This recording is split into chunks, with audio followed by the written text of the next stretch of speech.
city you consider as home is never so attractive as when you return to it after long and difficult times in other parts of the world. My name is Dr. John Watson. I had served and been wounded in the more remote regions of Afghanistan and had been discharged from the army with specific instructions to rest. The sight of London again was already working its soothing tonic. As I rode through the familiar streets, I never suspected that a chance introduction would lead me into the most amazing adventure of my entire life. Hi, Stanford. Watson, old man. Hello, how have you been? It's good to see you. Not as well as you, obviously. You look great, old man. Heard you were wounded. Well, it could have been much worse. Sit down. Care for a drink? That one. Good. Well, what are your plans now? Got nothing really at the moment. I'm looking for lodgings. Trying to solve the old problem of comfortable quarters at a reasonable price. That's odd. There's the second man today that's used that expression. Really? Who's the other? Well, you wouldn't know him. He's doing some work in the chemical laboratory at the hospital. Might be interesting. Yes, well, I wouldn't mind sharing a flat with somebody if he was all right. Well, Anything wrong? Oh, no. He's rather strange. Well, what's wrong with him? Oh, nothing wrong with Holmes. That's his name, Sherlock Holmes. Well, when I saw him this morning, he was doing some research with a corpse. Oh, what was he doing? He was beating it with a stick. I beg your pardon? Did you ring, sir? 2 shillings, please. Very good, sir. What did you say this Sherlock Holmes fellow was doing? He was beating a corpse with a stick. Oh? What in heaven's name do you want to do that for? He wanted to find out if it was possible to inflict a bruise on a body after death. Why? I don't know. Did you ask him? That's another strange thing about this Holmes. Somehow, one never thinks to question him. No.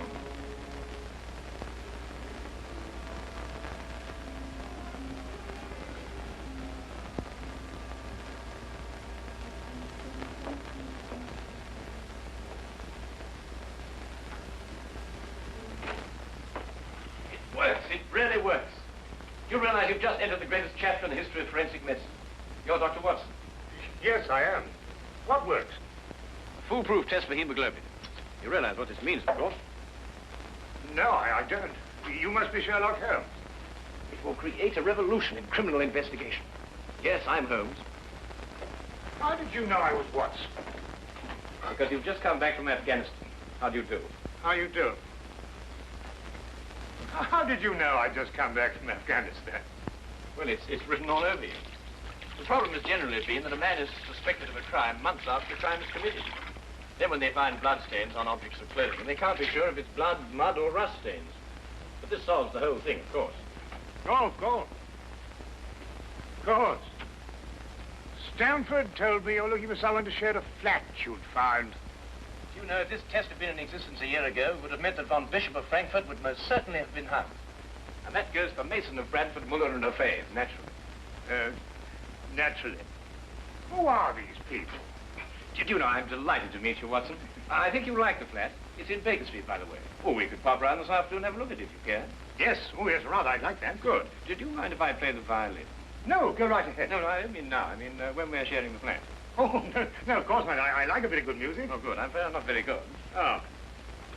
Tell me, Holmes. Yes. How did you know I just got back from Afghanistan? Well, it's obvious. Now, that's what you said before. It isn't a bit obvious. You're a doctor, that much we know. Huh? But with the air of a military man, therefore an army doctor. You've acquired a sunburn. I know it's not your natural color because your wrists are white. Your eyes tell me that you've recently been ill. I'd say some sort of tropical fever. You use your left arm stiffly as though you'd sustained a wound.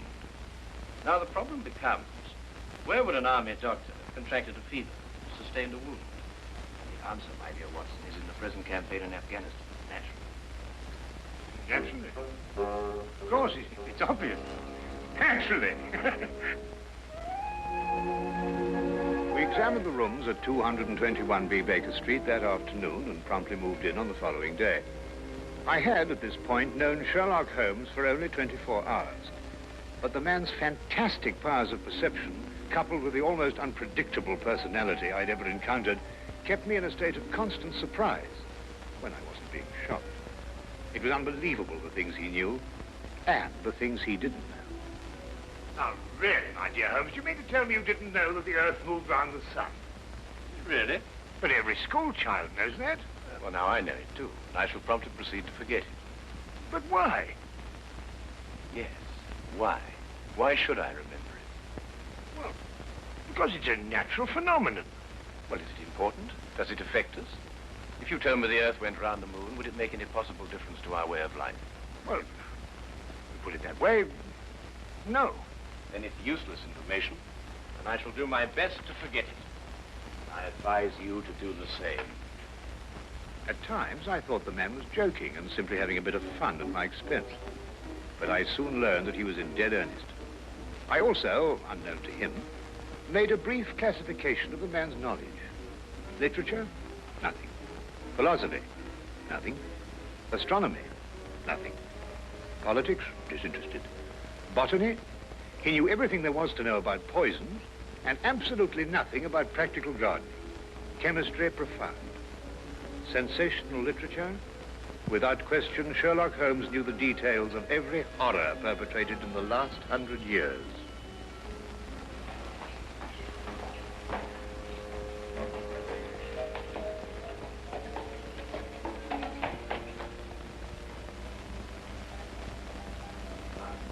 I believe we have a visitor. Really? Who's coming here? I believe so. I would also say he's a retired sergeant of Marines. Oh, you know the man? I've never clapped eyes on him before in my life. Well, in that case, that's one of the wildest statements I ever heard. How can you possibly guess he's a retired sergeant of Marines? You've never seen him. A guess, my dear Watson. A calculated deduction. Yes, he is coming up here. Do you mind if I ask you, Mr. Pershing? Oh, by all means. Now, where did I put my violin case? Hmm? Oh, it's over here. There you are. Ah, my old friend. Come in. Excuse me, gentlemen. I have a message here for Mr. Sherlock Holmes. Thank you.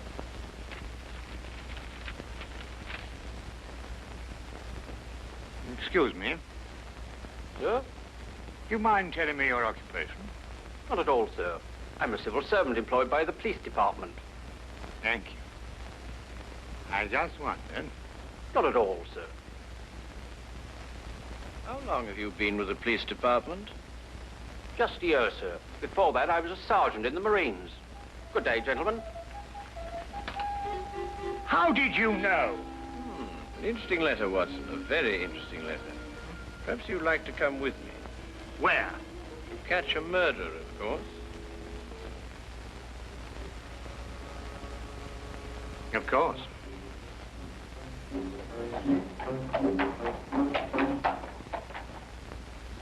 How did you know that that man was an ex-sergeant of Marines?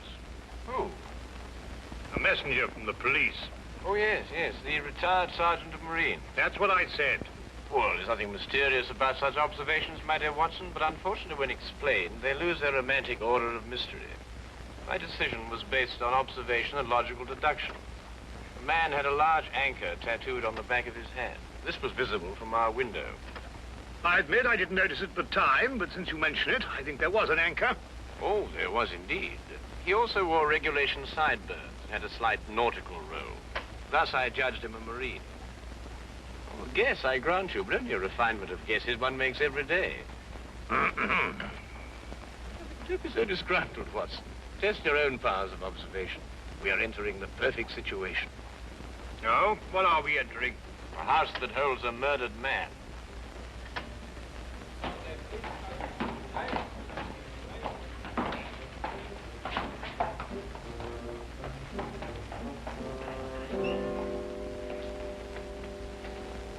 Is Inspector Lestrade inside? Yes, sir. May I have your name, please? Yes, Sherlock Holmes. This is Dr. Watson. Oh, that's quite all right, sir. Inspector Lestrade gave instructions to admit you. Oh, good. Oh, by the way, has the body been removed? No, sir, but the medical examiner's just gone. Oh, thank you. Let's hope they haven't moved things about too much. The police forces of the world seem to have an organized science of messing things about. Oh, I wouldn't say that, Holmes. Now then, move along there, everybody. Move along. There's nothing to see today. I don't know. I swear I don't know. I tried to help him. Don't you believe me? I had to do what I could. It was instinctive. It was instinctive for a woman like you to commit murder. That's not true. You know it's not true. I know you hate me, but you can't believe I'd do a thing like this. Yes, I can, and I do. Please. She's a murderess. You know it as well as I. She murdered your brother. It's a lie. Yes, it's a lie. Your entire story's a lie. The relationship you had with my son was a lie. My son's been murdered. This girl's a murderess. Why she did it, what her motive was, I don't know. They were engaged without my blessing. I can only be grateful that she gains nothing by her crime. Your duty now is to convict her. Just a moment, please.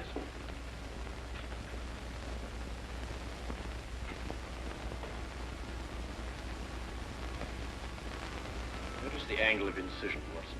Yes. And the force of the blow and the general penetration of the upper region of the chest. How long would you estimate before loss of consciousness? Well, it's difficult to say. 30 seconds. Minutes? Oh, between the two. I see. And death? Shortly thereafter. 2 minutes. 3? 3 or 4, I'd say. Thank you, Watson. All right, take him out. Ah, forgive the interruption. I would prefer to have been invited before the body had been moved. I thought you'd be interested, Holmes. Oh, thank you, Lestrade. Well, may I introduce my friend, Dr. Watson, Inspector Lestrade of Scotland Yard? How do you do? How do you know? So you're completely stuck, eh, Lestrade? What do you mean? Well, you thought I'd be interested. Why don't you admit it? You're in a jam. Magnificent cabinet work, don't you think? What you say isn't exactly true, Holmes. I've done you a favor. This is an interesting case. Of course, there are 1 or 2 unexplained details, but I don't believe it'll be long before we're What's clear. your principal problem? There's no motive. I found this girl with a knife in her hand. My brother lying dead on the floor. I found Peter on the floor. I tried to help him By stabbing him? by removing the knife. Anybody would have done the same thing. I love him. Oh, my dear young lady, there's no cause for you to alarm yourself. No one's accusing you of, well, of what happened. This would be a clear-cut case if only she had a reason for murdering him. There happened to be a policeman outside the house during the murder, and he said that no one came in except her. Well, what about the others? Who benefits by her death? Well, no one. The estate was left in such a way that if he died before he married, everything went to charity. My dear Inspector Lestrade, he didn't die before he married. This young lady and the man whose body was carried out of here have been married for at least a week. In the event of his death, I imagine everything passes to her.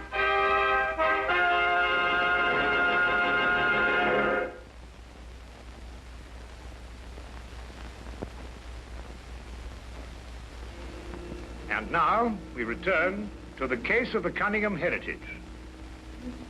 How did you know they were married? Weren't you?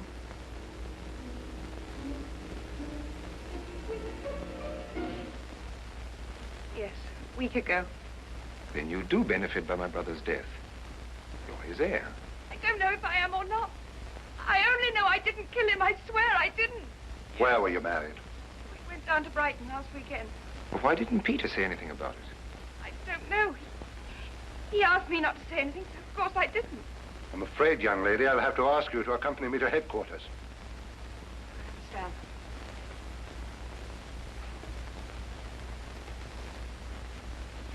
Excuse me, Inspector. I think I should tell my mother. Oh, yes, of course. Tell me, Holmes, how did you know they were married? Well, the man's hands had the remains of a sunburn and the fading marks of a narrow ring, but not as yet that indentation of the finger a ring generally leaves. A weekend in the sun at Brighton explains the whole thing perfectly. I didn't notice these things. Yes, I know. The young lady's hands were also sunburned, and to the same degree. Then the case is solved. Yes, it would appear so, wouldn't it? What are you looking for? Do you see that? What? Here, use this. Why, that's only the cut in the carpet. Yes, but it's a fresh one. Yes, but what does it mean? That's a good question. You'll stop looking for clues now, Holmes. Ah, you solved the case then. Completely. Oh, splendid. Seems this girl had a record. 9 months in the woman's prison in Holloway, from the 21st of February, 1892, to the 21st of November, 1892. She was employed as a governess and convicted for stealing £300 from her employer. It's quite true. I knew you'd find out sometime. I made a mistake 5 years ago, but I paid for it. But Peter knew all about it before we were married. I never tried to hide it from him. You didn't know what else you had in mind. I had nothing else in mind except that I loved him. I'm afraid I must ask you to go with the office on this. Well, madam.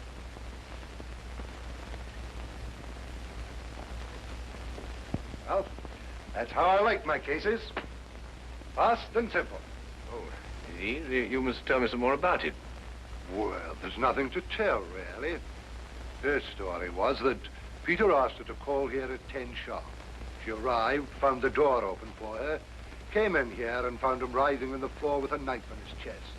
She screamed, pulled it out. Just then, Brother Ralph walked in. Peter died without saying another word.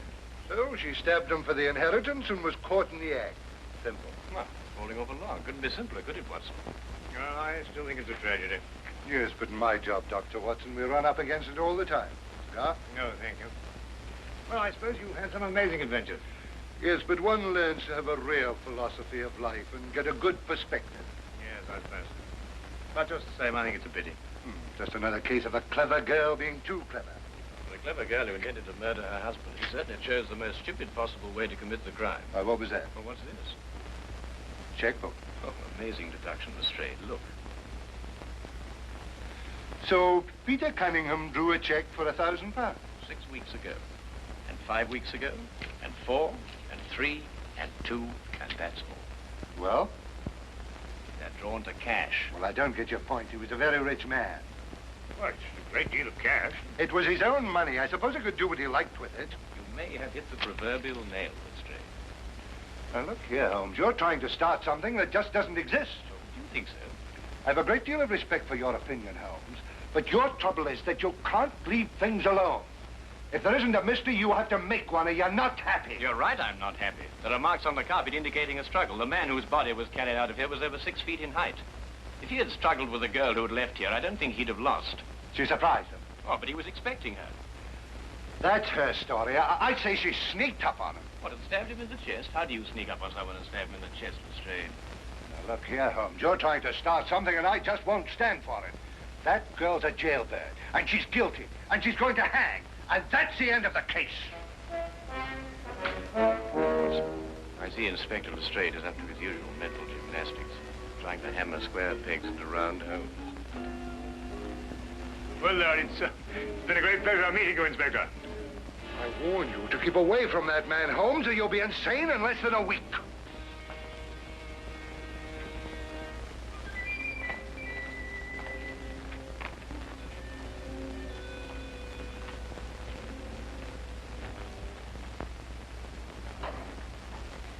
What time is it? Oh, 10:30. Perhaps you'd like to take a little stroll with me. Why?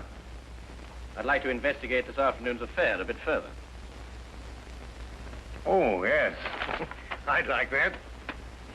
I thought you'd forgotten about it. Not at all. I've been thinking about it all evening.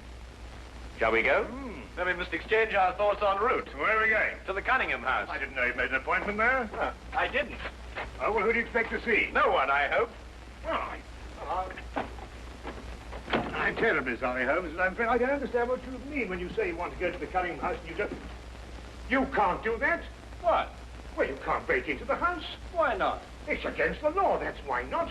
Why, if we're caught... That's it. What is? If we're caught. But that makes no difference. It makes no difference at all. The thing is, if we're caught, it's against the law.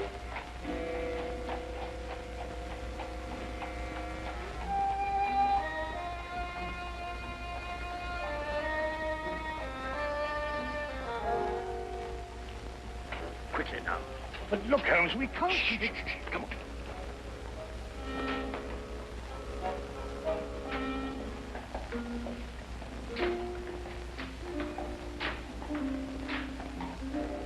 Good evening, Inspector. Good evening, Sergeant. Everything all right? Yes, sir. I just thought Sherlock Holmes might have dropped by. Where'd you get the key? The key's a burglar's too. A burglar's too? Street clear? Yeah.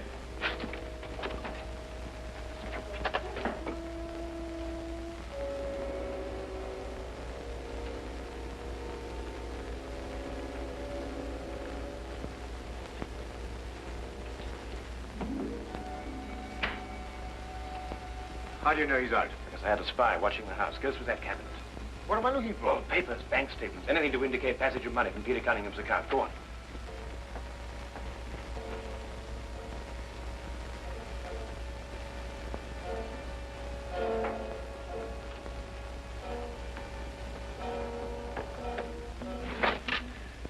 It's absolutely ridiculous. Looking for something and you don't know what in order to catch somebody and you don't know who. Quite ridiculous. Nothing over my side. Keep looking. Who do you think's got it? Whatever it is we're looking for. Why did Peter Cunningham try to hide the fact of his marriage? A week or a month would remain indifference as far as his mother was concerned. She would never have consented to his new bride anyway.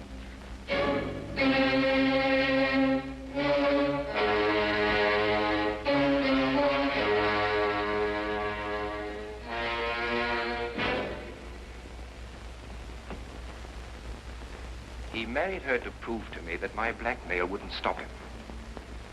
And then he withheld the fact in order to give me 1 week to clear out of the country before he exposed me. The money he paid you went to buying up your promissory notes. I was being pressed, Mr. Holmes. My brother's engagement to a jailbird gave me a perfect opportunity to extract a little money from him. In fact, if he hadn't been such a bullhead, it would have gone on for quite some time. The jailbird, as you put it, makes the perfect murder suspect. Perfect, Mr. Holmes. And you and Dr. Watson make perfect burglary suspects. When I report your death to the police, they can't possibly blame me for defending the sanctity of my home.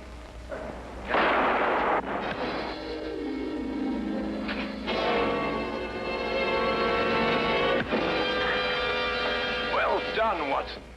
Oh, I could have done a bit better, only it was my bad shoulder. Quite all right, Watson. Think no more about it. So that's our murderer. Yes, the only possible one, of course. Only a man could have struck that blow. Peter died, as you say, within 3 or 4 minutes. And there was a bobby outside the whole time. Yes. Crystal clear. No, it's completely obvious. Well, what do we do now? What's going on here? Who fired that shot? We will sit with the good inspector, and with the aid of our evidence, a bit of logic, and a few simple diagrams, we will endeavor to convince him that night follows day and that 1 and 1 inevitably makes 2. How did you two get in here anyway? Now, Inspector, calm yourself, calm yourself. Come, sit down. Now, there's a good fellow. Sit right here. Now, you see, we have a great deal to talk about.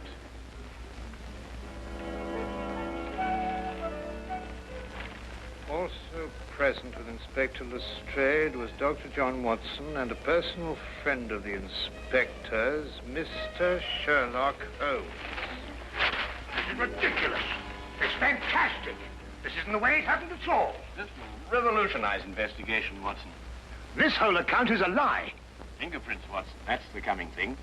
Oh, nonsense. What are you going to do about this? A bit more research. Here, give me your fingers on this sheet of paper. Oh, were you going to sit there with these disgusting little smudges and let them get away with this? Beg your pardon? Well, I won't. They're going to hear from me. Brilliant Inspector Lestrade, indeed. Why, it took you 3 hours to convince that bonehead. I don't know. Never in my life have I heard. I said he was innocent.